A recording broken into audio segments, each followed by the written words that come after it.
ఉంది ఎవరో ఒత్తిడి ఉంది దీని వెనుక ఏం కుట్ర దాగి ఉంది ఇది 2 ఏళ్ల నుంచి నేను మౌనం పాటించి చూసుకుంటూ వస్తున్నాం తప్పని పరిస్థితి నేను బయలుదేరినప్పుడు తప్పదు అటు కేంద్రాన్ని ఎక్స్పోజ్ చేస్తాం ఇటు రాష్ట్రాన్ని ఎండగడతాం ప్రజల మధ్యలో ఖచ్చితంగా ఇలా మొత్తం విస్తారంగా మాట్లాడినాం చర్చించినాం చాలా పెద్ద ప్రజా ఉద్యమానికి శ్రీకారం చుడతాం కంపల్సరీ పాలమూరు రంగారెడ్డి నల్లగొండ జిల్లాలలో గ్రామాన దానికి పోస్టర్ డిజైన్ అవుతుంది కరపత్రం డిజైన్ అవుతుంది ప్రజా ఉద్యమాలు చేస్తాం పెద్ద బహిరంగ సభలు పెడతాం నేను స్వయంగా అటెండ్ అవుతున్న బహిరంగ సభలకు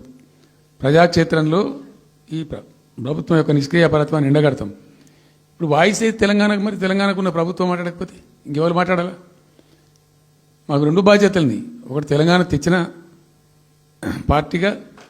రెండవది ప్రధాన ప్రతిపక్షంగా కూడా కంపల్సరీ మా డ్యూటీ మేము చేయాలి అందుకోసం గాను వీళ్ళు ఏదో తమాషకు మేము అదోటి ఇదోటి అడ్డం పొడుగు మాట్లాడి కిరికిరి మాటలు మాట్లాడి ఈ కారు కూతలు కూసి ఏదో చేస్తామనుకుంటే నడవదిగా ఈ ఏళ్ళ దాకా వేరే కథ రేపటి నుంచి వేరే తోలు తీస్తాం ఎక్కడికక్కడ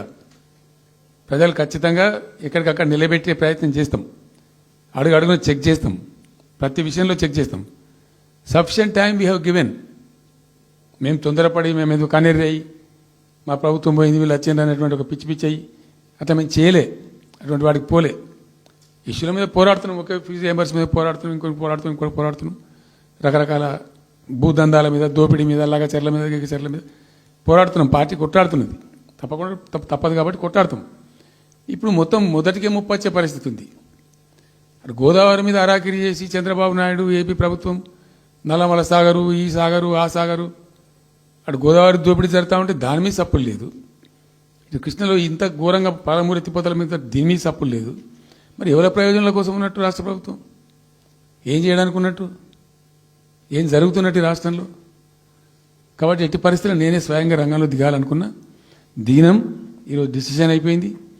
2-3 రోజులలో 2-3-4 రోజులలో రాబోయే 3-4 డేస్లో ఆయా జిల్లాల నాయకులతో సమావేశమై ఖచ్చితంగా చాలా పెద్ద ఎత్తున అక్కడ గ్రామానికి డప్పు కొడతాం మొత్తం సభలు పెడతాం కవులు గాయకులు కళాకారులు అందరినీ తట్టి లేపుతాం మీ పత్రికా విలేకరులను కూడా రిక్వెస్ట్ చేస్తాం అక్కడ జరిగే అన్యాయాన్ని ప్రజలకు జరిగేటువంటి అన్యాయాన్ని ఈ జలదోపిని అరికట్టాలని ఈ కేంద్ర ప్రభుత్వం అవలంబిస్తున్న విధానాన్ని కూడా తప్పకుండా చేస్తాం ఇన్ని రోజులు